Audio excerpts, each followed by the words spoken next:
the quietest superstar, the greatest streak in sports history, and a man who sent roses to a grave 3 times a week for 20 years. This is the real story of Joe DiMaggio. I want to start with a number, not because numbers are the whole story. They never are. But because this particular number is the doorway into everything else. 56. That's how many consecutive games Joe DiMaggio got a hit in during the summer of 194. 1. May 15th to July 16th. 56 straight games.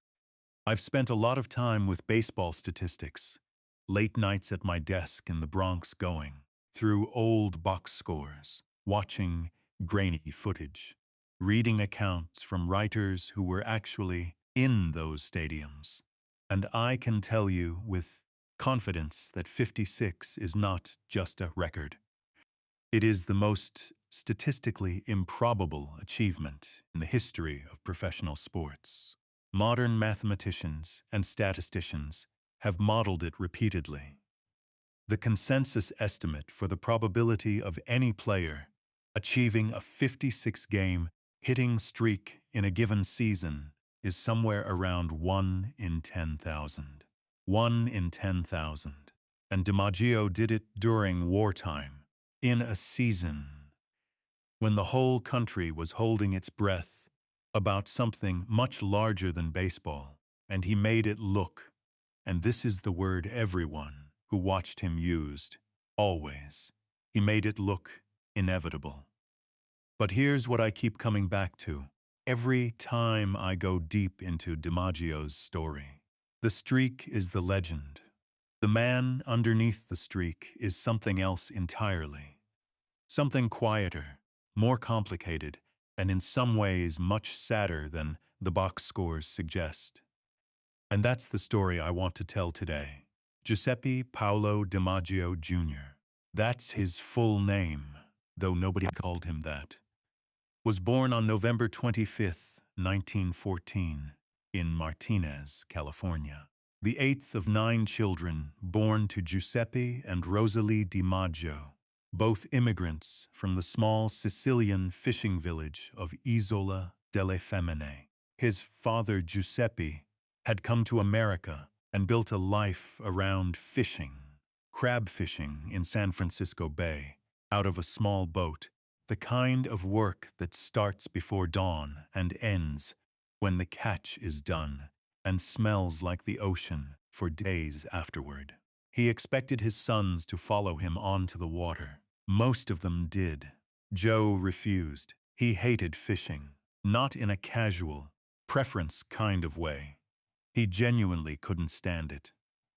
The smell of it, the physical discomfort, the repetitiveness of it, his refusal to participate in the family trade created real tension with his father that lasted years. Giuseppe DiMaggio could not understand why his son wanted to spend his time playing a game instead of building something real.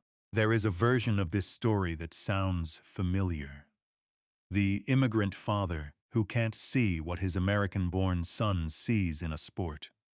But the DiMaggio family version had a particular edge because Joe wasn't just avoiding fishing. He was rejecting the life his father had built, the identity his father had carried, across an ocean. He started playing baseball seriously as a teenager with the San Francisco Seals of the Pacific Coast League. He was 17.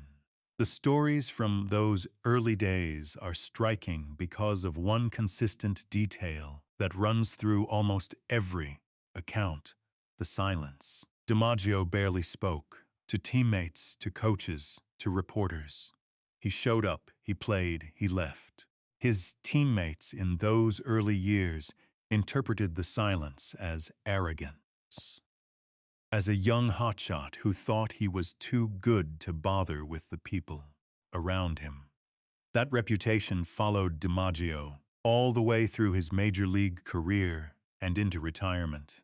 Cold, distant, impossible to reach. The Yankee Clipper Elegant, precise, untouchable. But I've spent enough time reading the accounts of people who actually got close to DiMaggio to know that the silence wasn't arrogance. It was armor. DiMaggio was a man who was profoundly, almost pathologically afraid of being seen as inadequate, not just on the field, anywhere. He had grown up as the son of a Sicilian fisherman in a country that didn't always look kindly on that background, and he had arrived in professional baseball, acutely aware that people were watching to see if he belonged. The silence was the way he protected himself from saying the wrong thing, giving anyone ammunition to confirm the doubts he suspected they already had about him.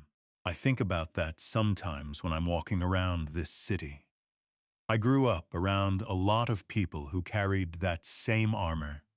Second-generation kids whose parents had come from somewhere else, who had learned very early that the way you protected yourself was to give people as little as possible to work with.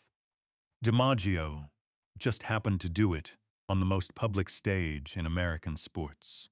He was signed by the Yankees in 1934 and made his major league debut in 1936.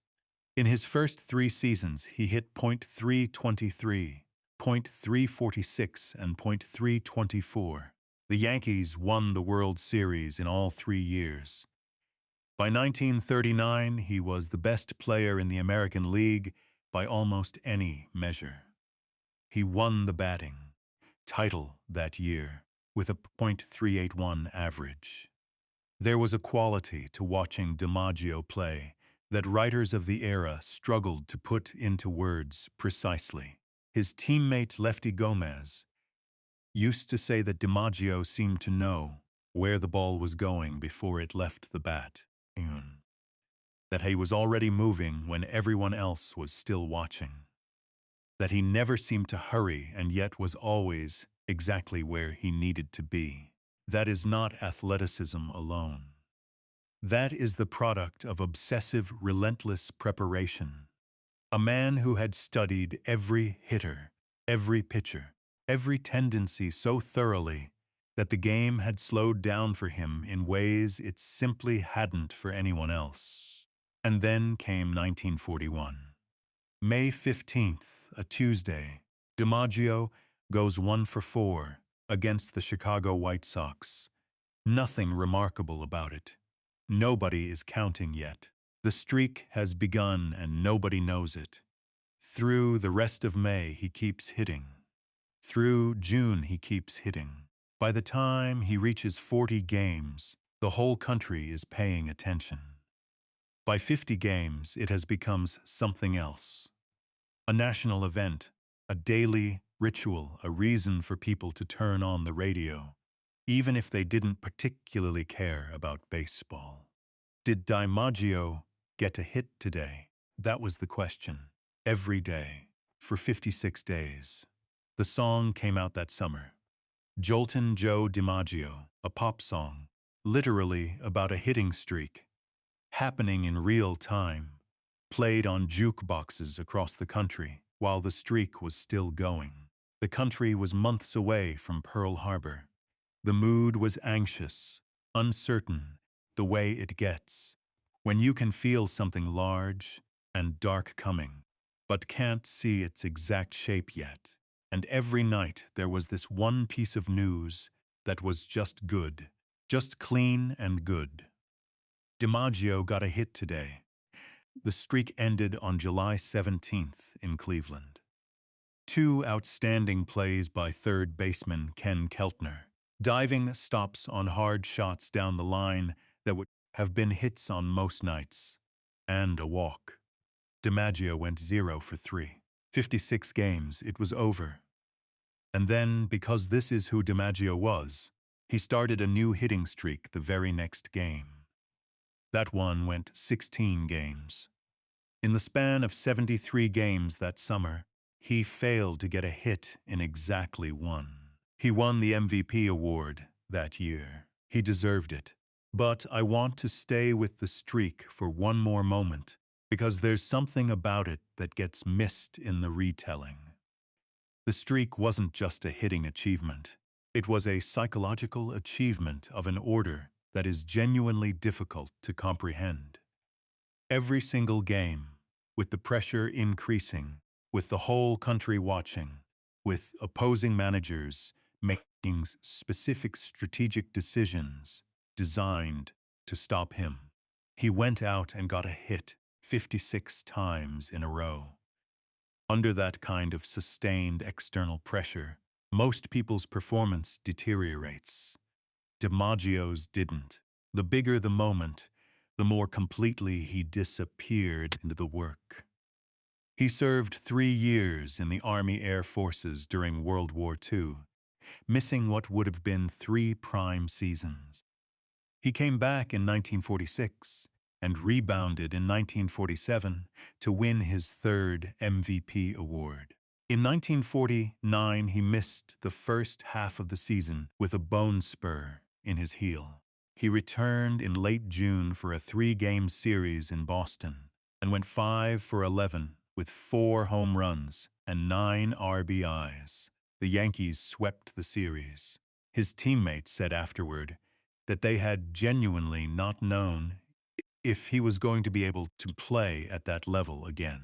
He showed up and was simply himself, as if the months of rehabilitation and uncertainty had been a minor inconvenience rather than a career-threatening injury. He retired after the 1951 season at 36 years old. His body was worn down, and he had decided, characteristically, that he would rather leave on his own terms than be seen diminishing. His career numbers are extraordinary. .325 lifetime average, 361 home runs, 537 RBIs, 3 MVP awards, 9 World Series championships in 13 seasons. But the number I find most telling is this one. In his entire career, DiMaggio struck out only 369 times. He hit 361 home runs and struck out 369 times. In the modern era, players routinely strike out 200 times in a single season. DiMaggio struck out 369 times in 13 years. That level of contact belongs to a different understanding of what hitting is. I went to Yankee Stadium a few years ago, specifically to stand in the outfield and try to get a sense of the distances DiMaggio was covering in center field. You do this thing sometimes as a sport history person, where you go to the physical place and try to make it real. And I remember standing out there thinking about the accounts of DiMaggio in the field.